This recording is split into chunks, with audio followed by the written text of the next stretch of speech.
ఉండాలి.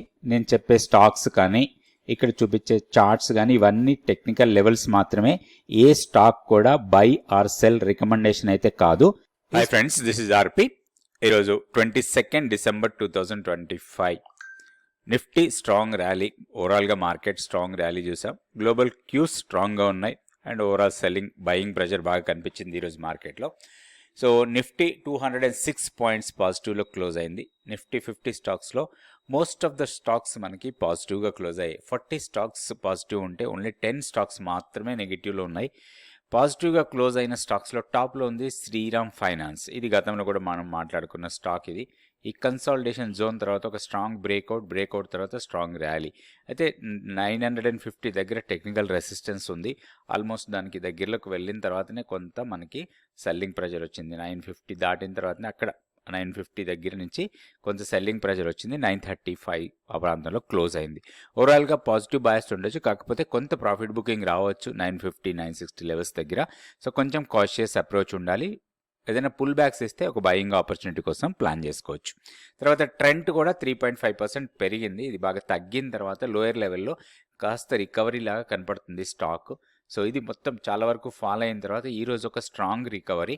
సో దీన్ని కొంచెం రికవరీ మోడ్లోకి వెళ్ళడానికి కొంచెం అవకాశాలు ఉన్నాయి. ప్రీవియస్ ఏదైతే స్ట్రాంగ్ ఫాల్ అయిన తర్వాత కన్సాలిడేట్ అయిన రేంజ్ ఏదైతే ఉందో ఆ రేంజ్లో రావడానికి అవకాశం ఉంది. అదేవిధంగా ఇన్ఫోసిస్ కూడా స్ట్రాంగ్ మూమెంటం చూసాం.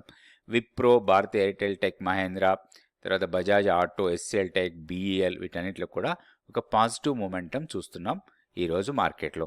అదేవిధంగా లూజర్స్లో ఉన్న స్టాక్స్ అంటే బాగా నష్టపోయిన స్టాక్స్లో టాప్లో ఉంది హెచ్డిఎఫ్సి లైఫ్, తర్వాత SBI, Kotak bank, Tata consumer products, SBI life, Cipla, ఇండిగోలో హైయర్ లెవెల్ నుంచి కొంత సెల్లింగ్ ప్రెషర్ అంటే బాగా ఫాల్ అయిన తర్వాత కొంత రికవరీ వచ్చింది.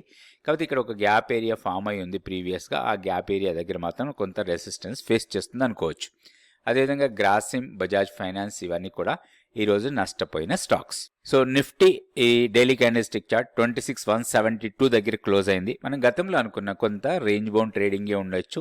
లోయర్ సైడ్ వచ్చి 25,880 ఆర్ 25,900 ఆ లెవెల్స్ నుంచి హైయర్ లెవెల్లో 26,200 ఇది రేంజ్. మనకి ఈ రేంజ్లోనే ట్రేడ్ అయ్యే అవకాశాలు ఎక్కువ ఉంటాయని మనం గతంలో అనుకున్నాం. ఒక న్యూట్రల్ స్ట్రాటజీ కూడా ప్లాన్ చేసుకోవచ్చు అనుకున్నాం ఆప్షన్స్లో ట్రేడ్ చేసే వాళ్ళకి. అయితే ఇప్పుడు అదే జరుగుతూ ఉంది. అయితే ఇప్పుడు ఉన్న లెవెల్స్ ప్రకారం చూస్తే మనకి ఈరోజు స్ట్రాంగ్ ర్యాలీ 26,172. ప్రీవియస్గా మనం ఒక రెసిస్టెన్స్ పాయింట్ అనుకున్నాం 26,045. దాన్ని క్రాస్ చేసిన తర్వాతనే ర్యాలీ కంటిన్యూ అవుతుంది. అండ్ మన కీ లెవెల్ కొంచెం షిఫ్ట్ అయింది 25,880. దీనికన్నా పైన ఉన్నంత వరకు కూడా ఒక పాజిటివ్ బయాస్తో మనం ట్రేడ్ చేసుకోవచ్చు. ఇప్పుడున్న లెవెల్స్ చూస్తే 26,230 ఫస్ట్ రెసిస్టెన్స్ లాగా ఉంటుంది. ఇది బ్రేక్ చేసి పైకి వెళ్తే మాత్రం 26,325 వరకు వెళ్ళొచ్చు. డౌన్ సైడ్లో ఒక ఆపర్చునిటీ రావచ్చు మనకి 26,090. ఒకవేళ దీన్ని బ్రేక్ చేసి కిందకి వస్తే మాత్రం 25,970. ఇవి రెండు స్ట్రాంగ్ సపోర్ట్ పాయింట్స్, మనకి ఆపర్చునిటీ ఇచ్చే పాయింట్స్ అనుకోవచ్చు. ఈ లెవెల్స్కి వస్తే ఒక లాంగ్ ఎంట్రీస్ కోసం ప్లాన్ చేసుకోవచ్చు. నెక్స్ట్ బ్యాంక్ నిఫ్టీ చూద్దాం. ఇది bank Nifty daily candlestick chart. Bank నిఫ్టీలో కూడా ఒక పాజిటివ్ మొమెంటమే కనిపించింది. ప్రీవియస్ ట్రేడింగ్ డేలో ఒక డోజీ అంటే ఫ్రైడే డోజీ క్యాండిల్ ఫామ్ అయింది. తర్వాత ఈరోజు డోజీ పైకి వచ్చేసింది. డోజీని అప్ సైడ్ బ్రేక్ చేసి కొంచెం హైయర్ లెవెల్కి వెళ్ళింది. కాకపోతే ఒక స్ట్రాంగ్ మొమెంటం కనిపించలేదు. నిఫ్టీతో కంపేర్ చేస్తే బ్యాంక్ నిఫ్టీలో మాత్రం స్ట్రాంగ్ మొమెంటం కనిపించలేదు. ఇప్పుడు మన కీ లెవెల్ వచ్చి 58,680. సో ఇది 58,680 ఇది కీ లెవెల్ లాగా ఉంటుంది. సో ఈ లెవెల్ కన్నా పైనే ఉన్నాం. సో ఇది కూడా కొంత రేంజ్ బౌండ్ ట్రేడింగ్ లాగానే ఉంది. అప్పర్ సైడ్ చూస్తే 59,790, 720 అనుకోవచ్చు. ఇది 59,720 ఇది స్ట్రాంగ్ రెసిస్టెన్స్ పాయింట్. సో ఈ లెవెల్ దగ్గర కొంత రెసిస్టెన్స్ ఫేస్ చేయొచ్చు. డౌన్ సైడ్లో ఆపర్చునిటీ రావచ్చు మనకి 59,100 లేదా 58,930. సో ఇవి రెండు స్ట్రాంగ్ సపోర్ట్ పాయింట్స్ ఉంటాయి. ఏదైనా చిన్న డిప్ ఇస్తే ఒక బయింగ్ ఆపర్చునిటీ కోసం ప్లాన్ చేసుకోవచ్చు బ్యాంక్ నిఫ్టీలో కూడా. ఇప్పుడు స్టాక్ ఫ్యూచర్స్ యాక్టివిటీ చూసి దాంట్లో నుంచి రెండు స్టాక్స్కి టెక్నికల్ లెవెల్స్ చూద్దాం. ఈరోజు స్టాక్ ఫ్యూచర్స్ యాక్టివిటీ చూస్తే 138 స్టాక్స్ పాజిటివ్ ఉంటే 58 స్టాక్స్ నెగిటివ్. అంటే షార్ట్స్ బిల్డ్ అవుతున్నాయి 58 ఉన్నాయి, లాంగ్స్ బిల్డ్ అవుతున్నాయి 138. షార్ట్ కవరింగ్లో 13 స్టాక్స్, లాంగ్ అన్వైండింగ్లో 4 స్టాక్స్ ఉన్నాయి. సో లాంగ్స్ బిల్డ్ అవుతున్న స్టాక్స్ నుంచి రెండు స్టాక్స్ తీసుకొని వాటికి టెక్నికల్ లెవెల్స్ చూద్దాం. ఫస్ట్ స్టాక్ వచ్చి ఇన్ఫోసిస్. ఇన్ఫోసిస్ ఈరోజు 29% ఓపెన్ ఇంట్రెస్ట్ పెరిగి ప్రైస్ పెరిగింది. అదేవిధంగా axis bank, torrent pharma, eternal, 361, NBCC, APL Apollo, తర్వాత ఎస్బీఐ కార్డ్, విబిఎల్, నెస్లే వీటన్నిటిలో కూడా ఓపెన్ ఇంట్రెస్ట్ పెరుగుతూ ప్రైస్ పెరిగిన స్టాక్స్. ఇందులోంచి ఇన్ఫోసిస్ తర్వాత టోరెంట్ ఫార్మా ఈ రెండింటికి మనం టెక్నికల్గా చార్ట్ చూద్దాం. తర్వాత షార్ట్స్ బిల్డ్ అవుతున్న స్టాక్స్ చూస్తే చోలా ఫైనాన్స్లో షార్ట్స్ ఎక్కువగా బిల్డ్ అవుతున్నట్టు కనపడుతుంది.